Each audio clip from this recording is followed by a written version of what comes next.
सभापति महोदय, मैं आपका अत्यंत आभारी हूं कि आज देश के क्या विश्व के सबसे महत्वपूर्ण, जो पूरी दुनिया के सामने हर देश के हर राज्यों में कहीं न कहीं उस जल के संकट से विश्व जूझ रहा है। आज वहीं भारत सरकार में 2025-26 के लिए जो जल शक्ति मंत्रालय का बजट माननीय मंत्री जी ने प्रस्तुत किया है, उसके समर्थन में मैं खड़ा हूं। कल प्रधानमंत्री श्री नरेंद्र मोदी जी ने इस बात को, जब महाकुंभ के उस 66 करोड़ लोगों के समागम के अवसर पर नदियों के महत्व को, नदियों के एक उत्सव के रूप में, और जिस तरह से वहां से एक स्पिरिचुअल पावर जिसमें पूरी देश नहीं दुनिया के 66 करोड़ लोग कुंभ में आए, तो वो कहीं ना कहीं हमारी आध्यात्मिक शक्ति है और शायद पूरी दुनिया के लिए एक संदेश है। और मैं कह सकता हूं कि जल, ये सभी चाहे सत्ता पक्ष हो प्रतिपक्ष हो, ये मानते हैं कि जल ही जीवन है, लेकिन आज अब जल ही जीवन नहीं रह गया। जहां जल जीवन है वहीं जल ही विकास है। अगर पानी नहीं है, बिजली नहीं है, तो किसी क्षेत्र का विकास नहीं हो सकता। तो इसलिए मैं कहना चाहता हूं कि आज उस जल के महत्व को देखते हुए, जब जल की कितनी आवश्यकता है लोगों को, सेफ ड्रिंकिंग वाटर, स्वच्छ जल लोगों को मिले हर घर में, हर व्यक्ति को, ये देश इस बात का गवाह रहा है कि हर राज्यों में कहीं न कहीं जल का संकट रहा है। चाहे आप देखिए उत्तर प्रदेश हो, बिहार हो, हम अभी मिथिला के हमारे साथी सब बैठे हैं, मिथिला के 22 जिले ऐसे हैं कि 6 महीने वहां पे सूखा रहता है और 6 महीने बाढ़ रहता है। यही उत्तर प्रदेश की, पूर्वी उत्तर प्रदेश की परिस्थितियां, चाहे वो महाराजगंज हो, सिद्धार्थनगर, बलरामपुर, बहराइच और खीरी, लखीमपुर, पीलीभीत, हमेशा जो नेपाल की फुटहिल्स पे है उसमें बाढ़ आता रहता है। और गुजरात हो, राजस्थान हो, अभी आज 0 आवर में हमारे माननीय एक सदस्य कह रहे थे कि जिस तरीके से वहां पे ईस्टर्न राजस्थान कॉरिडोर की बात हो रही, जिसमें काफी जिले आते हैं। हाँ, वही, अरे eastern Rajasthan canal project ERCP, जिसके जिले भी बता दूं, झालावाड़ है, बारा है, कोटा है, बूंदी है, सवाई माधोपुर है, अजमेर है, टोंक है, जयपुर, दौसा, करौली, अलवर, भरतपुर, धौलपुर है। 40,000 करोड़ की परियोजना है। आप इतने दिन सरकार में रहे, इतने जनपद पानी से जूझते रहे, लेकिन इसके बावजूद भी यह परियोजना स्वीकृत नहीं हुई। निश्चित तौर से यह परियोजना आज स्वीकृत हो रही है तो भारत के प्रधानमंत्री नरेंद्र मोदी के नेतृत्व में राजस्थान के इतने जनपद के संकट हो, और आप बोलेंगे। और मैं कहता हूं कि चाहे राजस्थान की बात आपने कही, गुजरात भी, जब आज प्रधानमंत्री जी उस समय गुजरात के मुख्यमंत्री बने, उस समय गुजरात में बड़े से इलाकों में पानी के लिए संघर्ष होता था।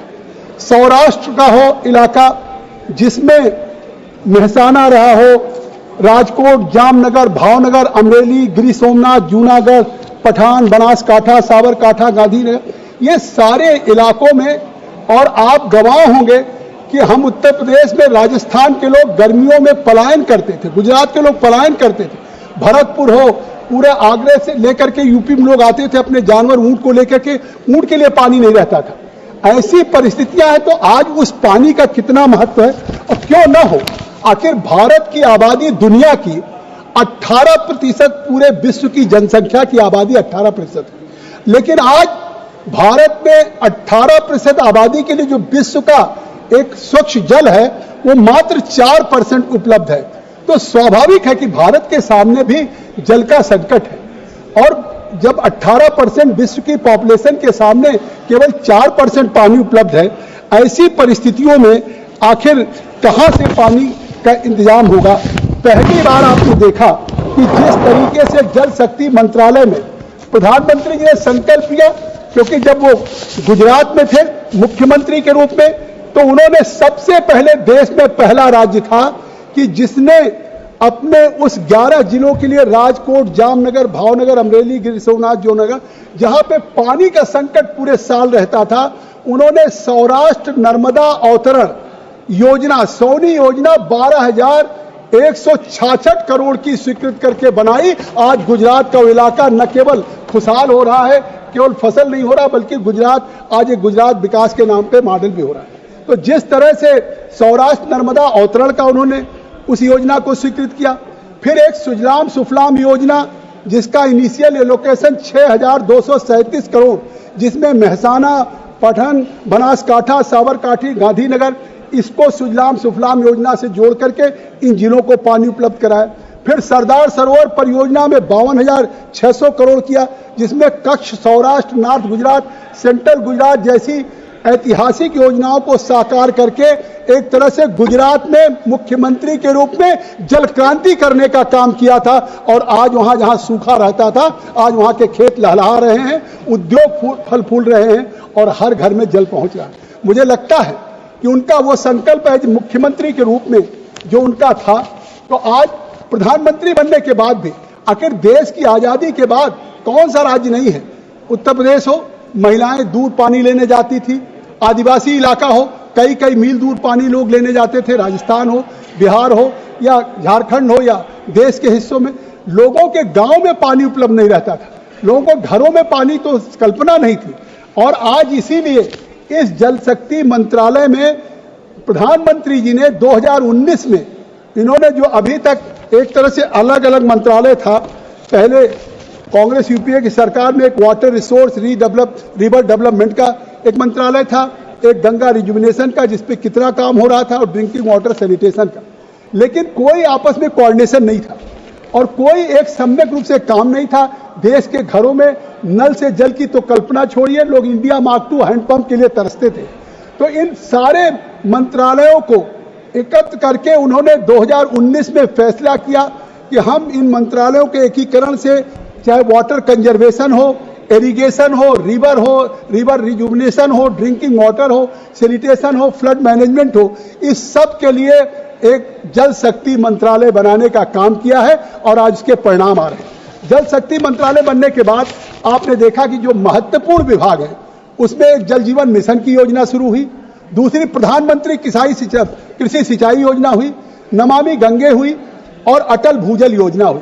सभापति, मैं आपके महोदय से कहना चाहता हूं आपके माध्यम से कि प्रायः किसी भी मंत्रालय का आप बजट देखिए तो मंत्रालयों के बजट में 10%, 12%, 15%, 20% तक का इजाफा पिछले सालों का होता है।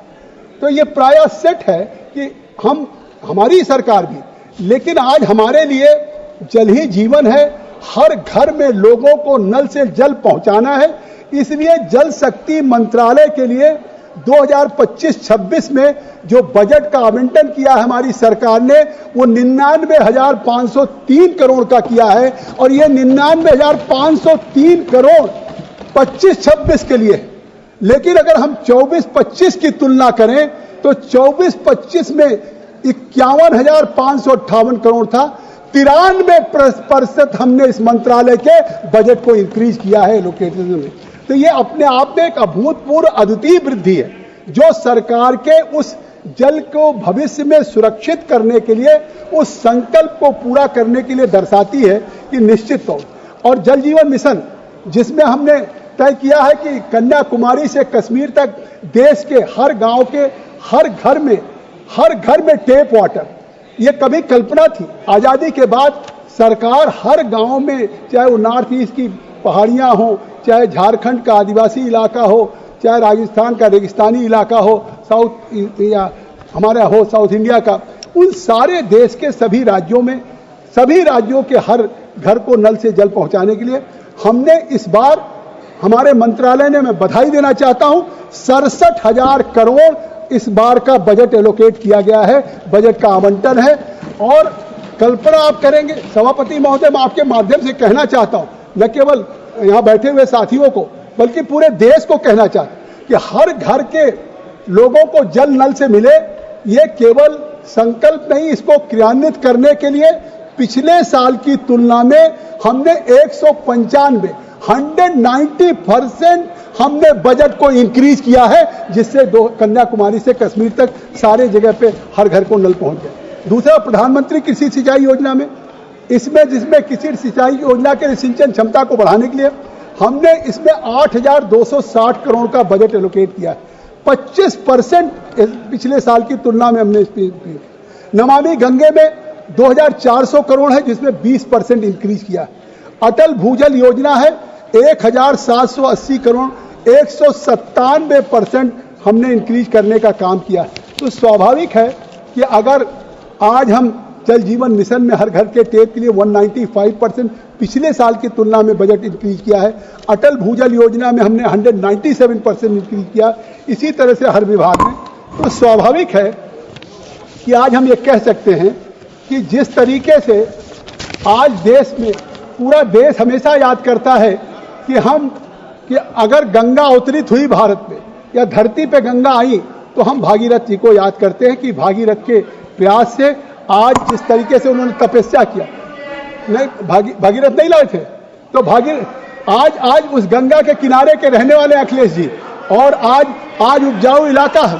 तो जिस तरह से राजा भागीरथ ने अथक तपस्या करके स्वर्ग से गंगा को धरती पे लाए, वैसे आज हमेशा माना जाएगा कि गंगा अगर आई तो राजा भगीरथ के प्रयास से, और आने वाले दिनों में पूरा देश नहीं दुनिया मानेगा कि भारत के अगर हर घर में जल नल से पहुंचाने का काम किया तो वो नरेंद्र मोदी ने किया है, ये हमेशा।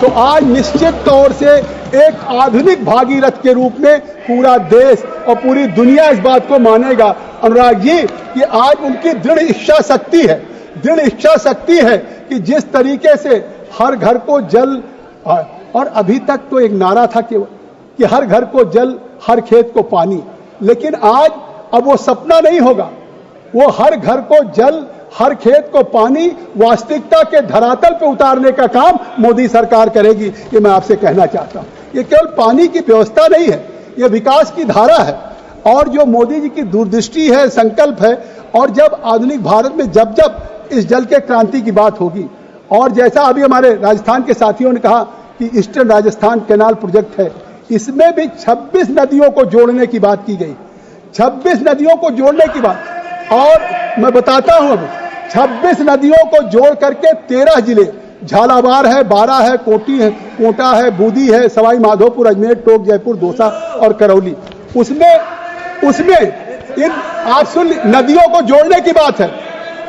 आदरणीय कांग्रेस यूपीए की सरकार में जयराम रमेश जी थे, ये माननीय अटल बिहारी वाजपेयी जी ने जब नदियों को जोड़ने की बात कही, फिर कांग्रेस यूपीए की सरकार आई।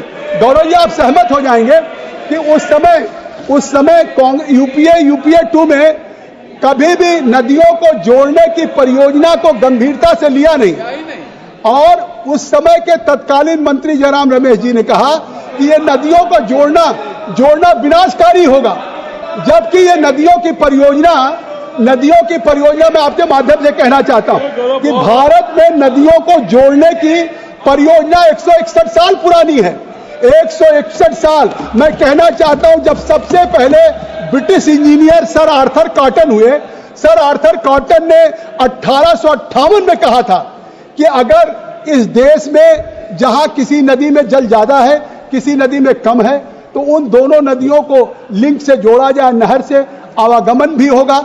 उस समय न इतनी सड़कें थी, न रेल थी, और व्यापार भी बढ़ेगा। तो उस समय 161 साल पहले जब British engineer sir Arthur cotton ने कहा कि नदियों की जोड़ने की परियोजना हो, लेकिन आजाद हुआ देश की आजादी के बाद इतने वर्षों में सरकार में रहने के बाद भी आज कभी भी उस योजना को वास्तविकता के धरातल पर लाने का प्रयास नहीं हुआ। और जब अटल बिहारी वाजपेयी जी ने शुरू किया केन बेतवा को, उसके बाद फिर कांग्रेस यूपीए की सरकार आई, फिर ठंडे बस्ते में चला गया। और जैसा मैंने कहा, और जबकि जल समस्या हो, सूखे की स्थिति हो, और 2014 में सरकार में नहीं आए थे, नरेंद्र मोदी जी ने कहा था बिहार के पटना में ही कि अगर हम सरकार में आएंगे तो जो नदियों की जोड़ने की अटल जी का सपना है वही हमारी सरकार का सपना होगा, और आज वो काम शुरू हो गया। और आज सत्ता में आने के बाद सबसे पहला काम उन्होंने 14 में ही 23 सितंबर को एक जल संसाधन मंत्रालय के तहत एक विशेष समिति का गठन किया, और विशेष समिति में फिर अप्रैल 2015 में एक स्वतंत्र कार्यबल का गठन किया, और कार्यबल का गठन करने के बाद ये तय हुआ कि हम इंटरलिंकिंग करेंगे, और इसी से उन्होंने इस काम को शुरू किया। और आज आप देख रहे हैं कि जो मोदी जी की योजना थी, मोदी सरकार की, उसमें इसको केवल साकार नहीं किया। आज हमने नॉर्थ ईस्ट में भी, ये नहीं कि केवल केन बेतवा की है, आज हमारी सरकार ने नॉर्थ ईस्ट में भी सबसे बड़ी परियोजना कोसी मेची है, जो आपके नॉर्थ ईस्ट की प्रोजेक्ट है। इससे बड़ा उदाहरण क्या होगा, 4,900 करोड़ उस पर स्वीकृति कर दिया और उस पर काम हो रहा है। इसी तरीके से साउथ में भी गंगा, ब्रह्मपुत्र, दक्षिण भारत की प्रमुख नदियों को जोड़ने के लिए महानदी गोदावरी, कृष्णा, पेन्नार, कावेरी और बैगाई को जोड़ने के लिए उसकी भी योजना स्वीकृत हो गई। तो आज ये राष्ट्रीय हित का मुद्दा है। मैं अभी फ्लड मैनेजमेंट की बात करूंगा, तब खीरी, लखीमपुर, सिद्धार्थनगर की बात करूंगा। अभी आप वाटर मैनेजमेंट की बात सुन लीजिए। राष्ट्रीय हित का मुद्दा जो जल संकट हो, बाढ़ नियंत्रण हो, कृषि विकास के लिए हो, तो ये सब जोड़ने की चारों तरफ से हमको काम करना होगा। और इस काम को जब हम करेंगे तो स्वाभाविक है कि आज हम जिस तरह से हमने अपना बजट किया है उसमें जल जीवन मिशन में हमने जो ग्रामीण हाउस होल्ड को जोड़ने के लिए किया है नल जल से, उसमें 25-26 तक जो हमने 67,000 करोड़ का आवंटन किया है, और जो पिछले साल की तुलना में, और उसका परिणाम देखिए कि आज 21 जनवरी 2025 को, जबकि हम मार्च में इस बजट सेशन में मिल रहे हैं, लेकिन 21 जनवरी 2025 तक 15 करोड़ गरीब परिवारों के, जिनके घरों में कल्पना नहीं थी कि कभी टेप से पानी आएगा, वो घड़ा भरने जाते थे किसी कुएं पे, कहीं किसी नल पे, आज 15 करोड़ ग्रामीण परिवारों को, जो देश के 80% लोग हैं, उनके घरों के कनेक्शन नरेंद्र मोदी की सरकार में जुड़ चुका है FHTC के माध्यम से। ये कोई साधारण उपलब्धि नहीं है, ये कोई साधारण उपलब्धि नहीं है, ये ग्रामीण जल सुरक्षा में क्रांति है। और योजना की शुरुआत में 6 वर्षों में हमने कितना किया और सरकार ने पिछले 7 दशक में कितना किया। पिछले 7 दशक को अगर हम जोड़ लें आजादी के बाद से, और अगर 6 साल को जोड़ लें, तो पूरे 7 दशक से मिला के 5 गुना अधिक नरेंद्र मोदी की सरकार ने हर घर को नल से जल पहुंचाने का काम किया। आज कौन से राज्य पीछे, ये तो आंकड़े हैं। आज भी जब हम हर घर को नल से जल देने के लिए कर रहे हैं, तो आज भी सबसे पीछे निशिकांत जी झारखंड है, आज भी सबसे पीछे केरल है, आज भी सबसे पीछे पश्चिम बंगाल है। ये आज भी आखिर कौन से राज्य हैं, ये कौन से राज्य हैं? मैं जानना चाहता हूं कि क्या आप you don't have any commitment to just provide a safe and drinking water to every common man? अगर ये आपका कमिटमेंट है तो आखिर ये झारखंड, अरे मैं उत्तर प्रदेश की बात करूंगा, अभी बैठ जाए उदय जी, कि केरल, झारखंड और पश्चिम बंगाल है। 2019 में ग्रामीण भारत में हमने 100% नल से जल को लॉन्च करने के लिए किया था, और आज 19 में जो जल जीवन मिशन की है, उसमें हमने उस समय केवल 3.23 करोड़, 17% केवल लोगों के घरों में जल से नल था। लेकिन आज 2024 में जहां पहुंचे 25 में, वहां हम 15 करोड़, 24 में 11 करोड़ 99 लाख तक हो गए थे। तो इस तरीके से, जिस तरीके से आज हम दे रहे हैं, और केवल हम पानी नहीं दे रहे हैं, इन पानी की गुणवत्ता के लिए, और ये नहीं मैं कह रहा हूं, मैं standing committee on water resources की बात कर रहा हूं, उसके द्वारा 11 मार्च को इसी हाउस में हमारे चेयरमैन साहब ने standing committee on water resources आपने सबमिट किया है, आपने कहा है, तो आप रूडी साहब ने ही उसको ले किया है। उसमें है कि आज ये सरकार न केवल पानी घरों को सप्लाई कर रही है, पानी की क्वालिटी के लिए उसकी परीक्षण प्रयोगशालाएं NABL मान्यता 2160 सक्रिय प्रयोगशालाओं में से 1571 प्रयोगशालाओं को national accreditation board for testing and calibration laboratories के द्वारा जोड़ा गया है। मान्यता मिली, स्वीकृति मिली है। और उत्तर प्रदेश में अवधेश प्रसाद जी, माननीय अखिलेश जी, उसमें 138 लैब में से 75, अवधेश प्रसाद जी, 75 NABL मान्यता प्रताप उत्तर प्रदेश में मौजूद है। तो आज आपको सेफ और सुरक्षित पानी मिल रहा है, आपके घर में मिल रहा है, और पानी की जो गुणवत्ता है, निगरानी है, सर्विलांस है, उसको राज्य और केंद्र शासित प्रदेशों की रिपोर्ट के अनुसार हम गांव में केवल लोगों को टंकी बना के पानी नहीं दे रहे हैं। 23/10/24 तक 5,07,000 गांव में 24.72 लाख महिलाओं को फील्ड टेस्टिंग किट दिया है कि गांव के पानी भी शुद्ध है कि नहीं।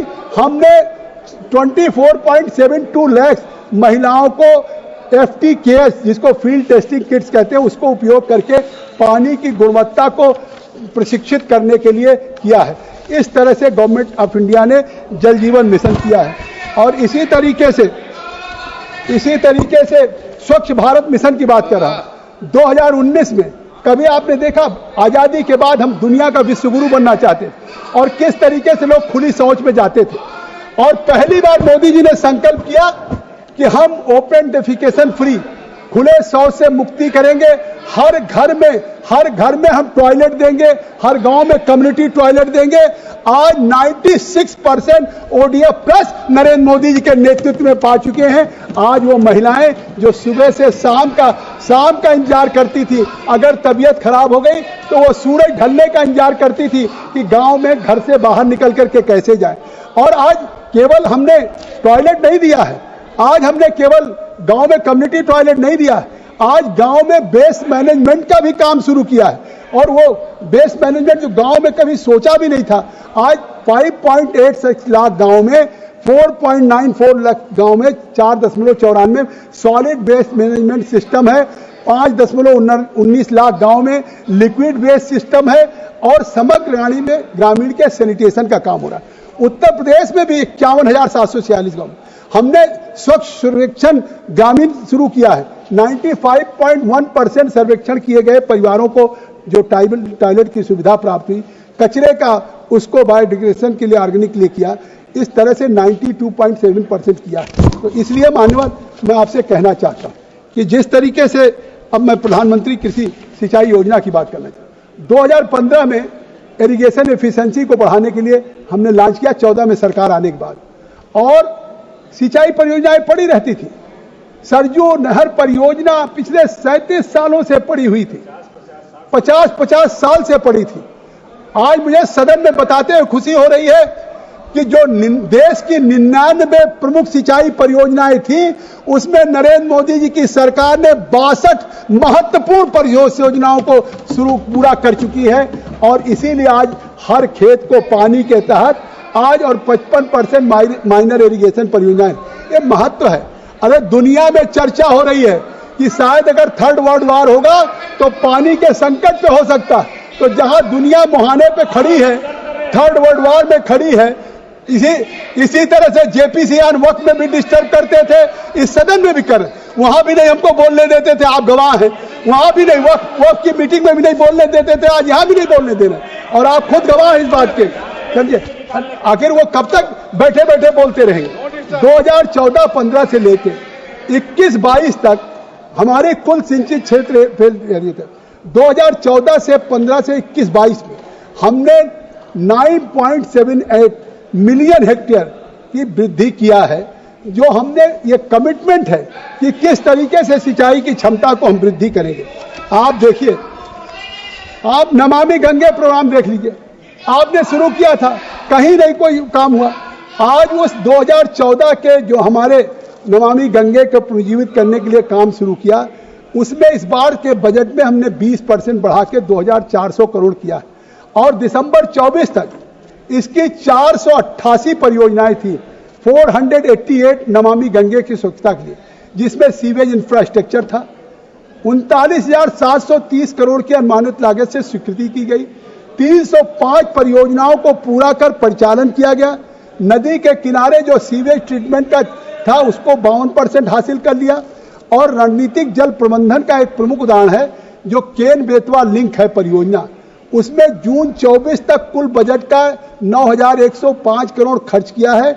और इस महत्वाकांक्षी योजना से न केवल उत्तर प्रदेश को बल्कि मध्य प्रदेश के भी बुंदेलखंड के इलाके को 10.6 लाख हेक्टेयर, जो यूपी का बुंदेलखंड हो, मध्य प्रदेश का बुंदेलखंड हो, सूखा रहता है, उसमें 10.6 लाख हेक्टेयर भूमि को अतिरिक्त सिंचाई की क्षमता मिल जाएगी इन नदियों के जोड़ने से।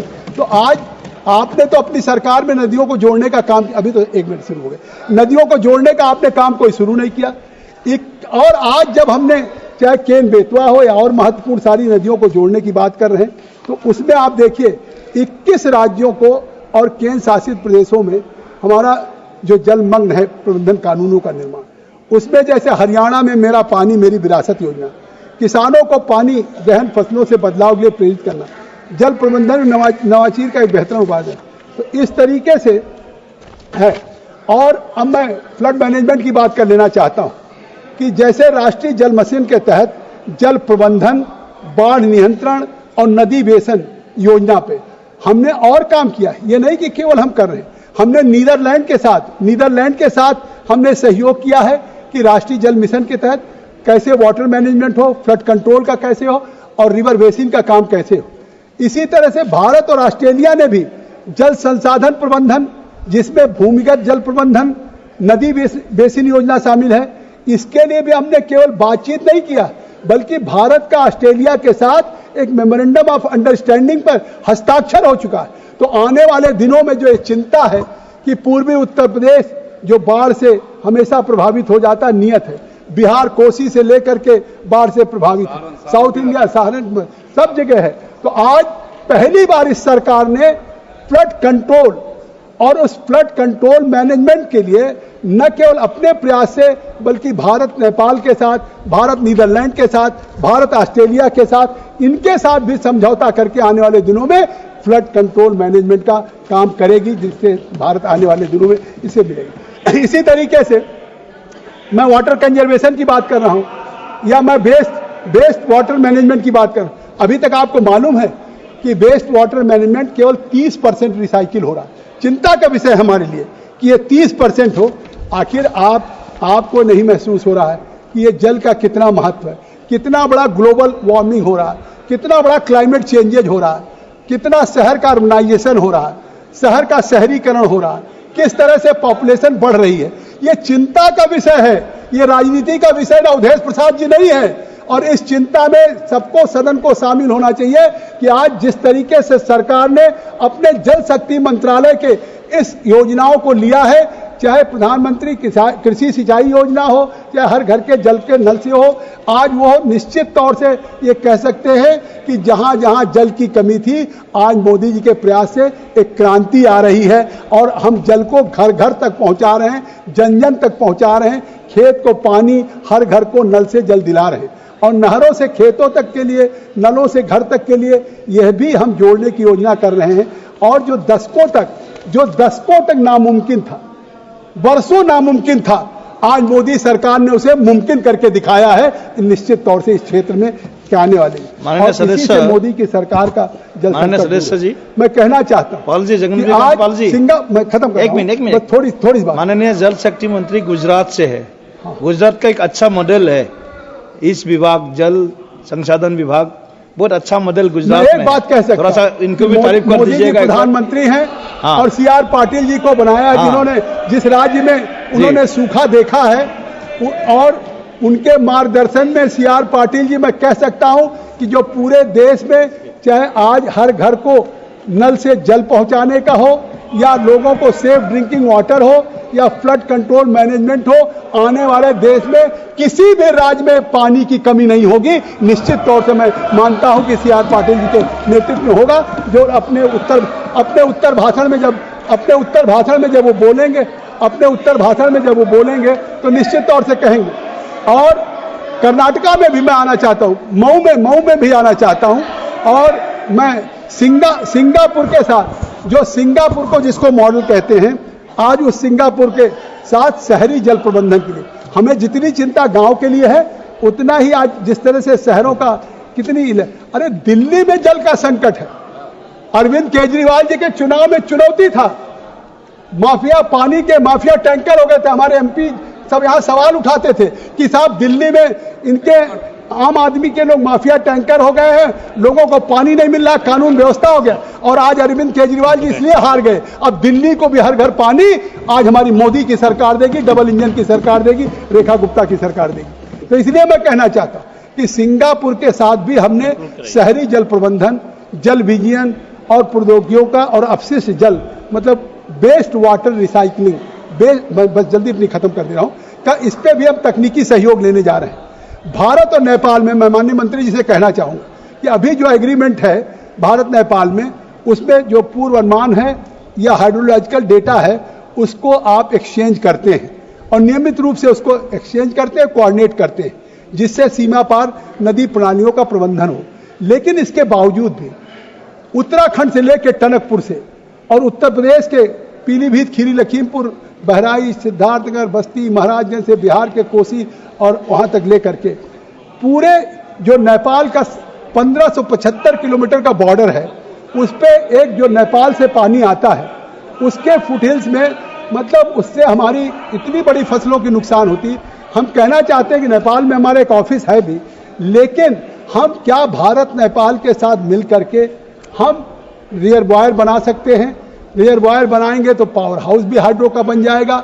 अगर आज चाइना उधर बना सकता है भूटान के बॉर्डर पे, तो हम क्यों ना 1475 किलोमीटर पे जो हर साल बिहार, उत्तर प्रदेश, उत्तराखंड की बाढ़ की समस्या है वो भी दूर होगी और हजारों मेगावाट हम बिजली पैदा करने का भी काम करेंगे। तो मैं ये मांग करना चाहता हूं कि अस्थायी हल यही हो सकता है। आप बाढ़ प्रबंधन के लिए बिहार को 11,500 करोड़ आपने दिया है करीब, और उसमें आपने फ्लड प्रोग्राम के लिए और 22 जिलों के लिए, लेकिन ये हर साल की नियत है, चाहे बिहार का पूरा उत्तर बिहार हो, मिथिलांचल हो, उसमें नेपाल से, या चाहे हमारे आपके आसाम में भी है। आखिर वहाँ पे north east water resources authority आपने बना रखा है, एक ब्रह्मपुत्रा बोर्ड बना रखा। मैं माननीय मंत्री जी से मांग करूंगा कि इन सब राज्यों में आर्सेनिक और फ्लोराइड की बड़ी प्रॉब्लम है, चाहे उत्तर प्रदेश के पानी में हो, हमारे फुटहिल्स में वहाँ भी आर्सेनिक है, पानी में फ्लोराइड है, या चाहे बिहार हो, चाहे आसाम हो। और जो आप एरोजन हो रहा है, इस फ्लड कंट्रोल एरोजन पे भी आप देखेंगे। इसी तरीके से संयुक्त राष्ट्र, बस 2 मिनट खत्म करें, यूनाइटेड नेशन के साथ जो वाटर के साथ जो वैश्विक जल सुरक्षा और सतत विकास जो सस्टेनेबल डेवलपमेंट गोल को है, उसके लिए भी आपने यूनाइटेड नेशन से किया, मैं इसके लिए बधाई देना चाहता हूँ। बांग्लादेश के साथ भी जो द्विपक्षीय सहयोग है, जो JRC है, ज्वाइंट रिवर कमेटी है, उसके कमीशन है, उसमें नदी बेसिन के प्रबंधन को बढ़ावा दिया है, जल साझा प्रबंधन करने के लिए। और वर्ल्ड वाटर फोरम में भी हमने भागीदारी शुरू किया है। ये नहीं कि हम कोई है, आज हम दुनिया के साथ कदम से कदम, और मैं तो कह सकता हूं कि दुनिया में जब डोनाल्ड ट्रंप जी ग्लासगो से अलग हो गए, उन्होंने कहा कि हम क्लाइमेट चेंजेज और ग्लोबल वार्मिंग के लिए अमेरिका पैसा नहीं खर्च करेगा, तो पूरी दुनिया से कार्बन उत्सर्जन को समाप्त करने का संकल्प किसी ने लिया तो नरेंद्र मोदी के नेतृत्व में लिया है। और आज फिर से क्या यूनाइटेड नेशंस में अमेरिका जुड़ रहा है, जो भी जुड़ रहे हैं। तो इस तरह से वर्ल्ड वाटर फोरम में भी भागीदारी, और भारत अपनी सर्वोत्तम प्रथाओं को साझा करता है, जल शासन पर वैश्विक विशेषज्ञों को सीखता है। Partnership with the world bank and Asian development bank, ये भी महत्वपूर्ण है। सभापति जी आपके राज्य से भी जुड़ा हुआ, तो ये partnership with the world bank and Asian development bank, इसके साथ जो साझेदारी है, इसमें भारत बड़े पैमाने पे जल संरक्षण और सिंचाई परियोजनाओं को वित्त पोषित कर रहा है। इसलिए मैं आपसे कहना चाहता हूँ, थोड़ी सी डिमांड है बस, कि आज जो हमारे फ्लड कंट्रोल सेंटर्स हैं, उसकी भी मैं बात करना चाहता हूँ।